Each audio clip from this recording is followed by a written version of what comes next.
They expected us to kneel. The council, lords of 1,000 worlds, sent their decree across the void. Earth was to pay tribute, not once, not yearly, forever. A chain fastened to our throats before we could even raise our heads to the stars. To them, it was a formality, another conquered species added to the long list of those too weak, too fractured, too afraid to resist. The others had all complied, with wealth, with children, with blood. But when the demand reached us, something different stirred. Not fear, not submission, something older, something sharper. One word was all it took, spoken by human lips, carried on human breath. It cut sharper than any fleet, burned hotter than any sun. That word echoed through their chamber, rippling across empires. The mighty council that had broken civilizations in half trembled, because they had not demanded tribute from animals or subjects. They had demanded it from us, and we had answered. Now the galaxy would have to decide whether it was ready for humanity's defiance. Captain Elias Vance was not a man who looked like the end of an empire. When he woke each morning, the first thing he did was reach for the battered photograph on his bedside table. A sun-bleached picture of his daughter, grinning with 2 missing front teeth, standing in front of the Chesapeake Bay. He carried that image with him everywhere, tucked into the breast pocket of his uniform like a talisman. The galaxy might see him as an officer of Earth's fledgling defense fleet, but in truth he was still a father trying to protect the memory of a child who no longer lived to see the stars. Earth's colonies were still young, fragile things, a scattering of settlements across the nearest systems, held together with ingenuity, stubbornness, and a level of human grit the older civilizations found almost laughable. Our technology was crude compared to theirs. Our fleets outnumbered 100 to 1. But what we lacked in age, we carried in something they had long since forgotten: will. Elias lived by that will. His days aboard the orbital station Resolute were filled with endless drills, diplomatic reports, and keeping the thin line of Earth's defenses from fraying. To most in the galaxy, it was routine work, guarding a people too insignificant to notice. To Elias, it was breathing. But routine has a way of breaking. The message came on a quiet rotation. He was alone in the command deck, sipping bitter station coffee, watching the traffic of freighters and colony transports trace their slow arcs against the black. Then the transmission burned its way across every channel, overriding even secure lines. The council's seal flared, 12 rings of alien script forming a starburst, a symbol recognized across 1,000 worlds.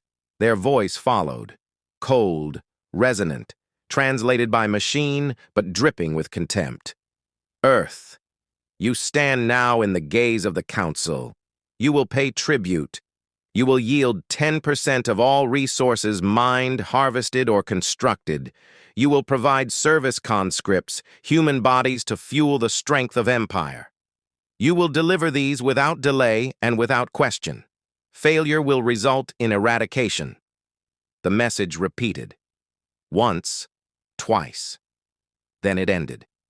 Elias sat frozen in his chair, the mug trembling slightly in his hand. He had known this day would come. Every soldier whispered of it in the quiet between shifts. When would the council turn its eye fully upon Earth? Not if. When. And now, the when had arrived. What unsettled him wasn't the demand itself, though the words dripped with arrogance enough to sour his stomach, but the silence that followed. The station crew stared at the broadcast with wide eyes, as if waiting for someone, anyone, to declare it a sick joke. But no laughter came. Somewhere deep in his chest, Elias felt the first coil of rage tighten. He thought of the photograph in his pocket, the grin of his daughter, the future she would never see. The council demanded tribute from humanity, but they had already taken enough. Still, anger alone was not a weapon. Humanity was small, fragile. Compared to the endless fleets of the council, Earth was little more than a defiant candle flickering in a storm. What was one word, one voice, against the weight of a galaxy? That question lingered as Elias convened with the other officers, their faces hard in the dim light of the strategy chamber. Some argued for delay, for quiet compliance until humanity could grow stronger. Others spat curses, demanding defiance no matter the cost. Elias listened, silent, as the voices clashed like steel. Outside the viewport, Earth turned below, pale blue and fragile, the cradle of a species that had clawed its way out of gravity's grip not through privilege, but through stubborn, relentless refusal to remain bound. And as he looked upon it, Elias understood what had to be done. The council thought themselves eternal. They thought tribute was a chain no species could refuse. But they had misjudged. Humanity had been chained before, across its own history, and every time it had broken free, bloodied, but unbowed. This was no different. When the council's demand reached Earth's high chamber, when it echoed across every settlement, every station, every fragile outpost, there would be only one answer, one word, and Elias knew he would be the one to speak it. The chamber was silent after the council's decree. On the surface of Earth, in a hall carved from steel and glass, representatives from every colony sat in stunned silence. Ministers, admirals, governors, all staring at the holoscreen where the council's demand still lingered like smoke. Elias Vance stood at the back of the chamber, uniform pressed, expression controlled. His chest burned with the answer he longed to shout, but protocol bound him to silence, at least until he was called. It was Chancellor Arden who finally spoke, his voice measured but tight. They demand resources we cannot spare. They demand our sons and daughters as bodies for their wars. We must decide carefully. Carefully. The word tasted like ash. A dozen voices rose, some pleading for negotiation, others for compliance. A governor from Mars argued that humanity wasn't ready for open war. A representative from Europa whispered that survival mattered more than pride. Each argument was rational, logical. Each carried the weight of fear. But Elias felt something different, humming low in his bones. Fear was logical, but submission was not survival. Submission was extinction by another name. The Chancellor turned at last to the military delegation. "Captain Vance," he said, his voice carrying through the hall. "You've stood against raiders. You've commanded men and women at the edge of our reach. In your judgment, what should humanity's response be?" Every eye turned. The air seemed to hold its breath. Elias reached into his breast pocket, brushing the edge of his daughter's photograph. He thought of her smile, of every child who would inherit whatever choice was made today. Then he lifted his chin. "One word," he said, his voice steady. "No." The chamber rippled with shock. Murmurs swelled into heated argument. But the word had already been spoken, and in its echo, Elias felt the world tilt. That word, that simple, impossible word, was humanity's defiance. The council did not wait long to answer. Their fleet appeared within a week, black silhouettes sliding from hyperspace like blades. Not a token force, not a threat meant to frighten, but a hammer blow. Hundreds of ships, their hulls carved in alien script, weapons glowing with silent menace. The Resolute's sensors painted the sky in red warnings. Elias stood on the command deck, every screen filled with the sight of war descending. His crew was pale but steady. Each of them knew what their single word had unleashed. The first transmission came as the enemy positioned themselves in orbit. Humanity. You were offered survival. You chose defiance. Your punishment will be total. Your species will be reduced to ash and memory. The channel cut. The Resolute trembled as rail batteries powered up, the station's defensive grid screaming to life. Elias issued orders with calm precision, his voice a knife cutting through the chaos. Divert auxiliary power to shields. Bring the orbital cannons online. Scramble the picket ships. But even as his commands rippled outward, he knew the truth. They were outnumbered, outgunned, outmatched in every conceivable way. No clever maneuver could erase the sheer weight of the Council's fleet. And yet, they fought. The first salvo ripped through the black streaks of fire crossing the void. Human ships darted like gnats, weaving, striking, retreating, their captains relying on instinct more than doctrine. Council warships, massive and ponderous, carved swaths of destruction, but every strike against Earth's defenders was answered. A corvette rammed a cruiser head-on, its reactor blooming in a fireball that tore open the alien hull. A flight of bombers streaked into the teeth of enemy fire, dropping charges that shredded a battleship's flank. Elias watched the battle unfold with a mixture of pride and dread. Every human ship destroyed left another wound in his chest, but every alien casualty lit a spark of hope. Still, hope alone could not turn the tide. Hours into the siege, Earth's orbit was littered with debris, shattered hulls, drifting corpses, fragments of dreams. The Resolute shook under impact, alarms wailing. Elias clutched the railing, forcing his voice to remain steady. Status? Shields at 20%, weapons failing.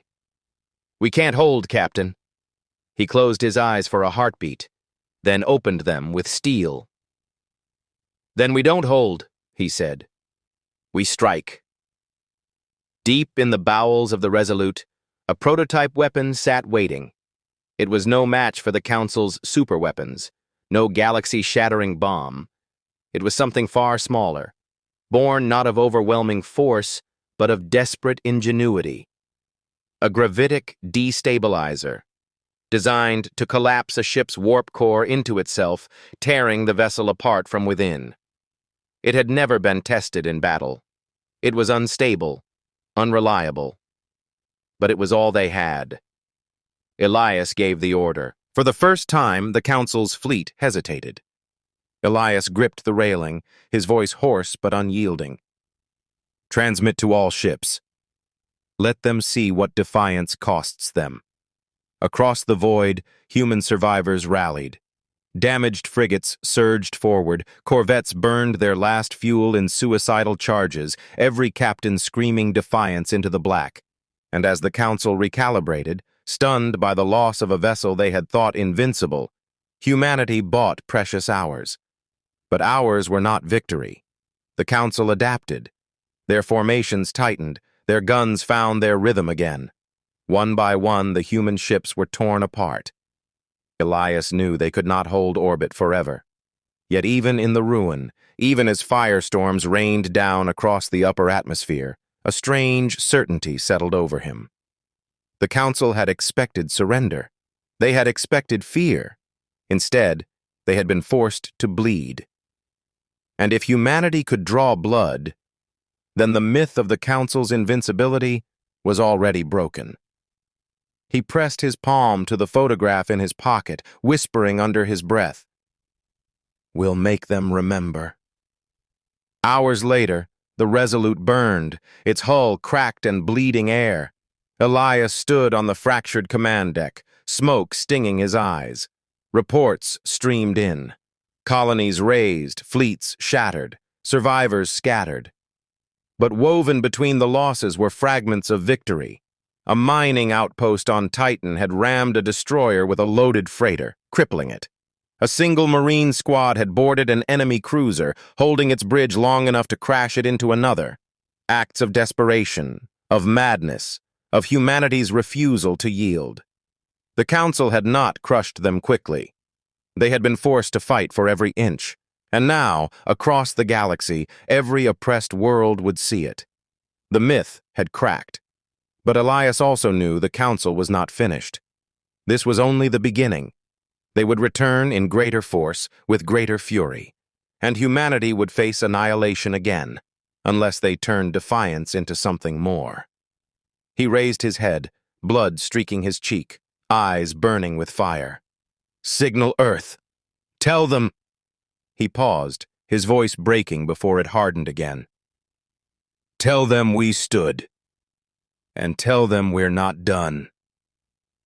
The channel carried his words across battered ships, across burning colonies, across Earth itself. For a heartbeat, silence answered. Then voices rose, fractured, weak, but defiant. A single word whispered on countless lips. "No."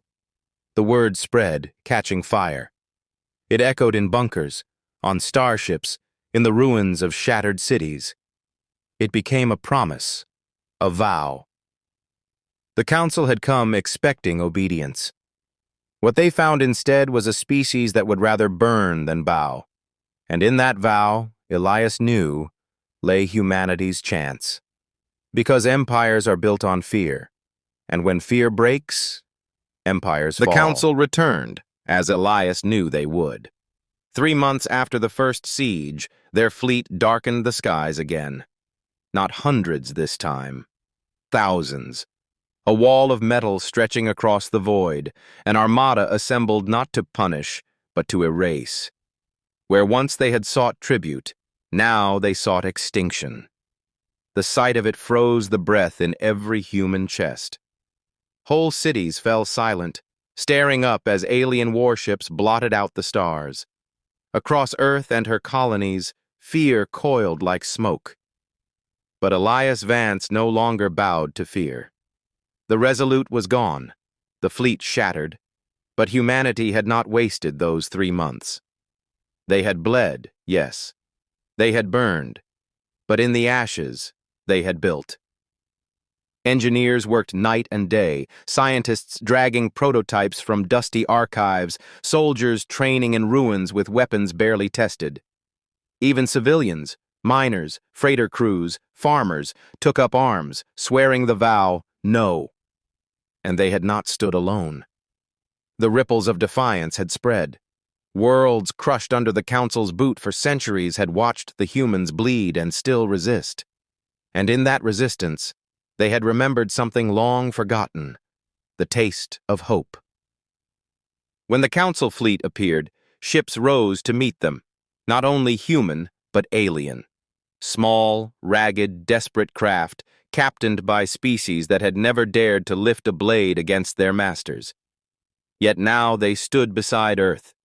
Elias, scarred and gaunt, stood at the helm of the new flagship Endurance. His voice carried across the patchwork fleet, steady as steel. "We are not fighting for survival alone," he said. "We are fighting so that no world ever kneels again. Today, we show the council that fear is no longer theirs to command."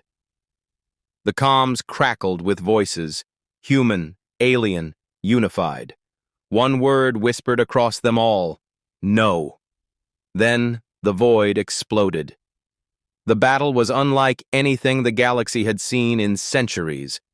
The Council's armada moved with mechanical precision, a wall of annihilation sweeping forward. But the Allied fleet fought with something the Council had not calculated: desperation and fury. Human bombers streaked through the chaos, hurling destabilizer charges into enemy cores. Alien freighters retrofitted with cannons rammed destroyers head-on. Colonists in scavenged shuttles darted between Titans, drawing fire away from crippled cruisers. Everywhere Elias looked, sacrifice painted the stars. He guided the Endurance through the melee, issuing orders that cut against every tactical textbook, turning chaos itself into a weapon. Human unpredictability became their shield. Still, the Council pressed forward, their flagship looming, a leviathan of obsidian metal bristling with weapons. Its presence dwarfed everything, a reminder of the gulf between empire and defiance. Elias knew it was the heart. Break it, and the fleet would fracture. Fail, and Earth would die. "Bring us in close," he ordered. His crew stared, stunned. To close with a ship that size was suicide, but Elias's gaze never wavered. "We built the destabilizer for this," he said softly. "It has one chance. One shot. The Endurance surged forward, shields shattering under the storm of enemy fire.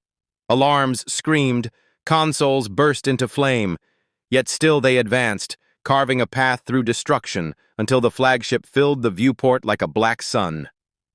"Target locked," the weapons officer whispered.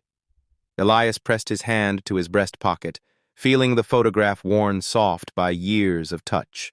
He closed his eyes, seeing his daughter's smile. Then he opened them, his voice steady. "Fire." The destabilizer roared. For a moment, nothing happened. Then the Council flagship convulsed, its core imploding in on itself. Energy flared, tearing through the Leviathan's frame. A second later, the ship detonated in a supernova of light, a wound ripped into the very fabric of the void. The shockwave hurled ships apart, tumbling them like leaves. When the light faded, the Council's flagship was gone, and with it, the illusion of their invincibility. Across the battlefield, their fleet faltered. Some ships fought on. Others broke ranks, retreating into hyperspace, their discipline shattered. The wall of inevitability crumbled into fragments. On the bridge of the Endurance, smoke choked the air. Systems failed one by one. Elias leaned on the railing, every muscle screaming, but his voice carried clear. "Transmit this to every world," he said. "The Council can bleed. The Council can fall." The comms carried his words, not just to Earth, but to every oppressed species watching. And in those words, the future shifted. But even in victory's light, the cost was clear. The Endurance was crippled, her crew scattered and broken. Allied ships drifted in ruins, thousands lost. And out beyond the shattered fleet, the Council still held power. Vast, terrible, relentless. This was not the end. It was only the beginning. As medics pulled the wounded from the wreckage, Elias stood alone at the viewport, staring into the scarred void where the Council's flagship had been. He whispered, more to himself than to any listening ear, "We said no." And they heard us. His hand closed once more on the photograph. His daughter's smile seemed to meet his weary gaze. "Now let's make sure they never forget it." The stars flickered, silent witnesses to a vow that would shape the galaxy. Here's a resolution and impact section written in cinematic HFY voiceover style, 800 to 1,000 words. The battlefield lay quiet now. No blinding plasma fire, no thunder of alien cannons, only the low crackle of burning wreckage drifting across the void. Ships that had once blackened the stars hung in silence, their hulks fractured and gutted. The Council's armada, once called invincible, was nothing more than scattered debris, their banners floating in the abyss like torn paper. But in the heart of that silence, humanity's signal pulsed. One word, one unbroken echo. No. It was not shouted with arrogance, nor whispered with fear. It was delivered as fact. The word that had shattered an empire. The word that told the galaxy humanity would not kneel, not pay tribute, not bow. On the battered bridge of the vigilant dawn, Commander Rourke sat in silence, staring at the stars. His crew, bloodied, exhausted but alive, watched the transmission reports roll in. Across dozens of human colonies, cheers erupted. Children in underground shelters wept as their parents pulled them close. Soldiers who had been bracing for annihilation dropped their weapons and raised their fists instead. Humanity had faced a demand meant to break them. They had answered with defiance. And now, impossibly, they still stood. The Council worlds, so proud, so sure of their dominance, were reeling. Reports came in of panicked meetings, of rival species whispering in hushed tones. If the humans could defy the tribute order and survive, what else were they capable of? Fear spread faster than fire through dry grass. And beneath that fear, something else bloomed. Hope. For the oppressed races of the galaxy, long chained beneath council decrees, humanity's resistance was not just defiance, it was liberation. Their one-word stand echoed through slave minds, across conquered cities, inside broken hearts. If humanity could say no and make it stand, then maybe they could too. On Earth, bells tolled, not of mourning, but of triumph. People poured into the streets, waving banners, embracing strangers, singing in voices raw with emotion. They weren't celebrating the destruction they had wrought. They were celebrating survival, dignity, the choice to live free, even in the face of impossible odds. Rourke's gaze stayed locked on the stars. His crew asked what came next. War? Peace? Retribution? He had no easy answer. Humanity had won a victory tonight, but victory carried weight. The Council would not forget. Empires rarely forgave. But he also knew this. Humanity had already changed the galaxy forever. The illusion of invincibility was shattered, the order of tribute broken. And once broken, it could never be remade. For the first time in centuries, the Council was afraid. Not of weapons, not of fleets, not of sheer power, but of something far greater. They were afraid of an idea. That one species, fragile by galactic standards, short-lived, unarmored, could rise to face them and refuse. That defiance could be stronger than fear. That the fire of free will could burn hotter than any plasma cannon. Rourke whispered to the stars, his voice low but unyielding. They thought they could break us with fear. They forgot what fear makes humans do. It makes us fight. And so humanity stood at the threshold of a new age, not as vassals, not as victims, but as something the galaxy had not seen in a long time. Equals, perhaps even leaders. But with that destiny came a burden. The oppressed races of the galaxy now looked toward Earth, their eyes pleading, their hearts daring to believe. Would humanity answer? Would they carry not just their own freedom, but the freedom of countless others? No one yet knew. But one truth had been written into the very fabric of the stars tonight. Humanity was no longer a silent world on the edge of known space. They were a voice, a force, a people who, when demanded to kneel, answered with one word that echoed across eternity, no. And the galaxy would never be the same.